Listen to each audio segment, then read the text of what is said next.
After 3 days of nonstop meetings in Seattle, I was drained.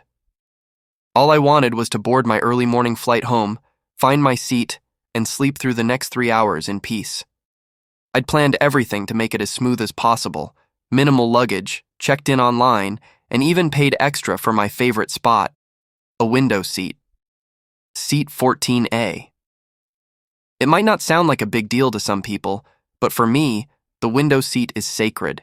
It's my cocoon from the rest of the world. I like to lean against the side, plug in my earbuds, and watch the clouds drift by like waves on a lazy ocean.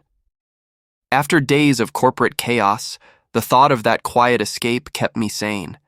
So when I boarded the plane and saw 14A waiting for me, it was like a breath of fresh air. I stowed my carry-on, slid into the seat, clicked my seatbelt, and took a deep breath. Perfect. I pulled out my headphones, opened up a true crime podcast, and prepared to zone out. And then I felt the tap. Not gentle, not accidental, pointed, annoyed. I turned my head and looked up. There she was, Karen. Of course, I didn't know her name yet, but you know the type. Mid to late 40s, perfectly styled blonde bob, expensive-looking sunglasses still on despite being indoors, and a too-tight floral scarf around her neck. Her expression was locked in that classic combination of superiority and impatience. And slung over her shoulder was a massive Louis Vuitton tote that could probably hold a small dog. "You're in my seat," she said bluntly, like it was the most obvious thing in the world. I blinked, pulled out one earbud, and glanced at her. "Sorry? You're in my seat, 14A window." I kept my voice polite. "I think there might be a mix-up. This is 14A. That's what's on my boarding pass." She gave a tight, exasperated laugh, like I was a child who didn't know how numbers worked. "No, I always sit in the window seat. You must have the wrong row." She then held up her boarding pass dramatically, like she was presenting evidence in a courtroom. I leaned over to read it. 14C. I blinked again. This says 14C. That's the aisle seat." Her eyes narrowed behind her designer sunglasses, but she didn't move. "That can't be right. There must be a mistake. I always fly this route. I always get the window seat." I smiled awkwardly and shrugged. "I'm sorry, but 14A is what I booked and paid for. I even upgraded for it. You can have the aisle if you want, though." I figured that was reasonable. I was trying to be nice. Maybe she'd just made a mistake. Instead, she rolled her eyes and muttered something under her breath before sitting down in 14C like I'd personally insulted her. She kept shifting, fidgeting, and sighing loudly, as if that would guilt me into surrendering the window seat. I tried to go back to my podcast, but she wasn't done. A few minutes later, she leaned over again. "Young man," she said, voice dripping with fake sweetness, "I get very claustrophobic in the aisle. Would you mind switching with me? Just for this flight?" I took a beat before responding. I wanted to be clear. "I really don't mean to be rude, but I specifically booked this seat for the window. I'm not comfortable switching." Her sweet tone vanished instantly. "So you're just going to ignore a woman who's asking nicely for a bit of help? You must be one of those entitled millennials."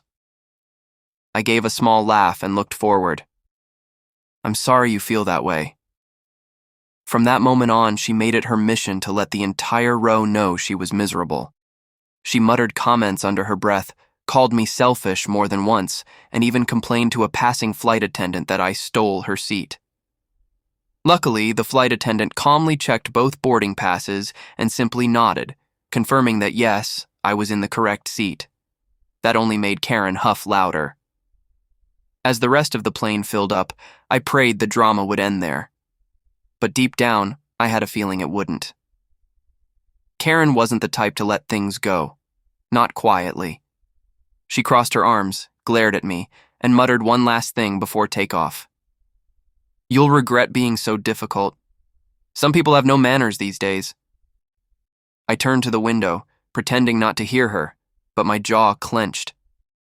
Something told me this flight wasn't going to be as peaceful as I'd hoped. Little did I know, it was just getting started. The engines were roaring to life, and the cabin lights dimmed to that soft amber glow. Passengers around us were settling in, flipping through in-flight magazines or scrolling through their phones before airplane mode kicked in. But while everyone else seemed ready for takeoff, the storm beside me was just gathering momentum. Karen wasn't done. With the most theatrical sigh I'd ever heard, she leaned out into the aisle and waved her hand like she was hailing a taxi. "Excuse me? Excuse me?" she called to a passing flight attendant. The young flight attendant, whose name tag read Monica, paused in her stride and smiled politely. "Yes, ma'am?" Karen gestured between me and the window. "There's been a mix-up with the seating. I always request the window seat, always, but this young man refuses to switch with me." Monica blinked, clearly already sensing the situation had layers. "May I see your boarding passes again, please?" I handed mine over. Karen did so too, though reluctantly. Monica examined them both. "Ma'am, you're assigned 14C, and he's assigned 14A. There's no mix-up." Karen leaned back like she'd been insulted. "Well, can't you ask him to be a gentleman and switch? I told you, I get claustrophobic in the aisle." Monica turned to me with that trained, diplomatic tone. "Sir, it's completely up to you. You're not obligated to switch." I shook my head gently. "Thanks, but I'd really like to stay in the seat I paid for." Monica handed the tickets back, still smiling. "Of course. Let me know if you need anything." Karen stared daggers into the back of Monica's head as she walked away. Then she turned to me. "You know what? You're unbelievable." I ignored her. "People like you make the world worse," she hissed, now leaning over the armrest. "You think just because you paid a few extra dollars you get to be selfish? Well, I hope it was worth it." I turned my head, looking her directly in the eyes. "Ma'am, you're the one causing a scene over a seat you didn't book. I didn't take anything from you. I'm just sitting where I'm assigned." She scoffed like she couldn't believe I was talking back. "If you had an ounce of decency—" "Enough," I said, cutting her off. "Let it go. Please." The man sitting across the aisle raised an eyebrow at us, clearly listening in. A couple rows up, a woman turned around subtly, pretending to adjust her neck pillow while watching the drama unfold. The cabin was getting quieter as more passengers took interest. Karen finally sat back with a huff, arms folded tight. "This generation," she muttered loudly. "No respect for their elders." Whatever, I thought. Let her talk. Once we were in the air, maybe she'd simmer down. But no. Instead, she started to narrate her misery to the people around us. "I tried to be polite," she told the woman in 14B, an older lady who clearly regretted her middle seat choice. "I offered to switch, but apparently manners don't mean anything anymore. I fly this route every other week. This has never happened before." 14B gave a polite smile and immediately put on her headphones. Karen wasn't deterred. She leaned across me to stare out the window. "You're not even looking out," she snapped. "You don't even care about the view." "Ma'am," I said firmly, "if you lean across me one more time, I'm calling the flight attendant back." She recoiled like I'd slapped her. "Oh, you're threatening me now? This is how you treat women?" It was like she wanted a confrontation. But she miscalculated. Because at that moment, the pilot's voice came over the intercom. "Ladies and gentlemen, we've just been informed of a short delay before takeoff. We're waiting for a final update from the control tower. Please remain seated, and thank you for your patience." Groans filled the cabin. Karen saw an opportunity. She unbuckled her seatbelt, stood up in the aisle, and marched to the front of the plane. I couldn't hear her words exactly, but I saw her gesturing, waving her arms, pointing toward the back, toward me. She was speaking to a flight supervisor now, some older man with captain's stripes. She wasn't just complaining, she was trying to escalate things. I sighed. All I wanted was a nap, a window, a peaceful flight. Instead, I had a full-blown airplane drama starring Karen. A few minutes later, the captain himself walked down the aisle. Karen followed closely behind, arms crossed, smug look plastered across her face like she'd already won.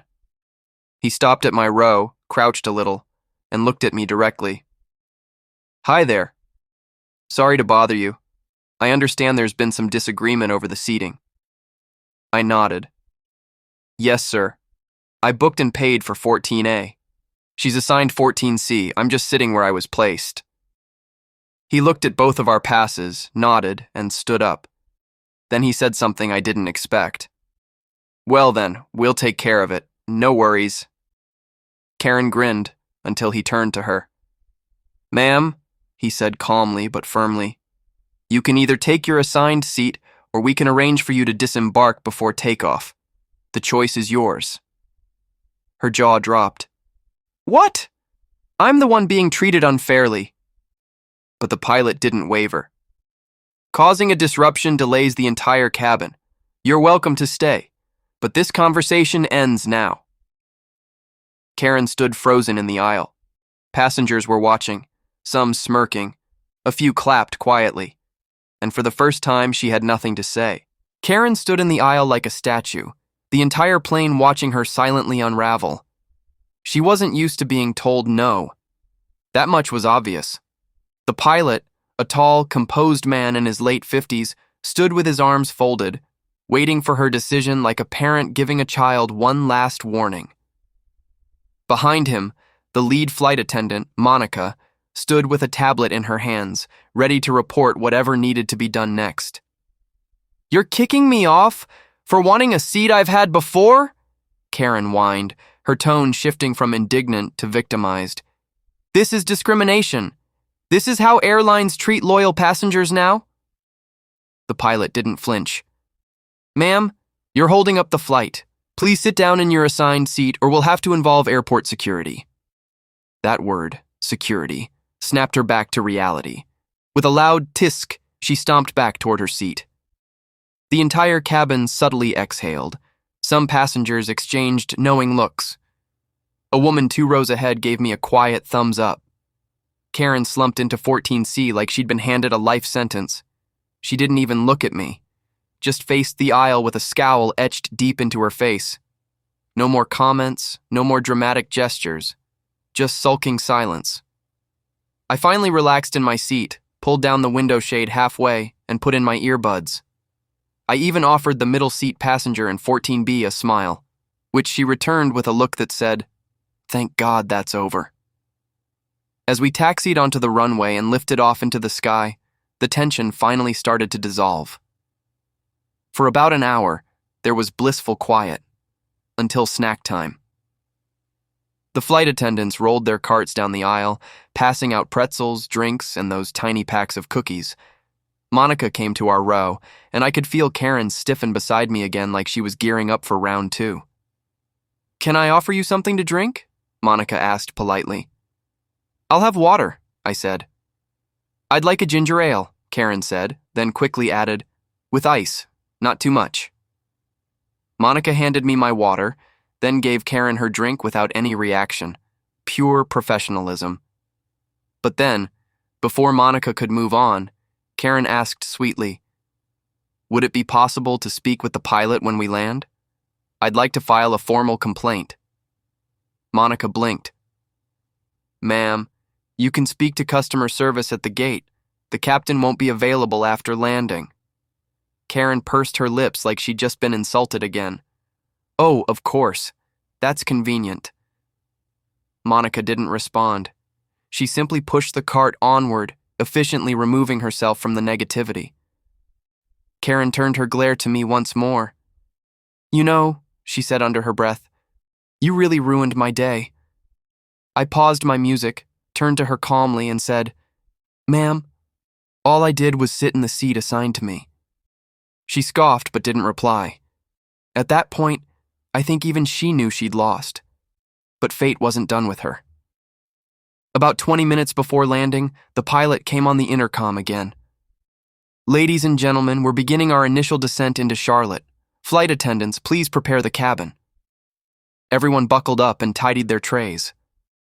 Karen kept sneaking glances at me like she still had something to prove, but she didn't get the chance. Because just before wheels touched the ground, something incredible happened. After we landed and pulled up to the gate, the pilot's voice came over the intercom again. Before we deboard, I'd like to take a moment to thank all of our passengers for your patience and cooperation during the flight, and I'd especially like to acknowledge Seat 14A for maintaining calm and courtesy in a difficult situation. We appreciate passengers who help make flights smoother for everyone. There was a moment of silence, then applause. It wasn't loud or dramatic, just scattered clapping throughout the cabin, but it was real. People had noticed, and now they were acknowledging it. I was stunned. I gave an awkward wave and muttered, "Thank you," under my breath. Karen looked like she was going to explode. She said nothing as we exited the plane. Not a word, no apology, no snide remark, just stormed down the jet bridge with her oversized purse swinging like a weapon. As for me, I walked off with a spring in my step. Not because I'd won anything, but because for once, kindness and patience had actually been rewarded. In a world where entitlement often goes unchecked, it felt good to see Grace come out on top. And the best part? As I reached the baggage claim, a fellow passenger from our row stopped me. "That was wild back there," she said with a grin. "If anyone deserved that window seat, it was you." The end.